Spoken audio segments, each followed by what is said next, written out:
বিহিমুন নার আউয়ালু মান তুসাআরু বিহিমুন নার। এই তিনজনকে দিয়ে জাহান্নাম জ্বালাবে আল্লাহ। সর্বপ্রথম এই তিনজনের মাধ্যমে জাহান্নাম জ্বালাবে। মানুষকে দেখানোর জন্য যেন আমাদের আমল না হয়, আমাদের হজ, আমাদের কোরবানি, আমাদের জীবন, আমাদের মরণ সব কাকে খুশি করার জন্য বলেন? আল্লাহকে খুশি করার জন্য।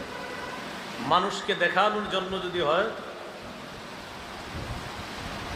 একদম শেষ, জাহান্নামে যোগ করবে। আমি আবু হুরায়রা রাদিয়াল্লাহু তাআলা কেন বেহুশ হয়েছে হাদিস বলতে এবার বুঝছেন আপনারা। প্রথমে আলেমের কথা, উনি তো নিজে বড় আলেম ছিলেন একজন, টেনশনে হাদিস বলতে পারতেছেন, ভয়ে হাদিস বলতে পারতেছে না যে আলেমদের দিয়ে শুরু করবে, আমি তো একজন আলেম।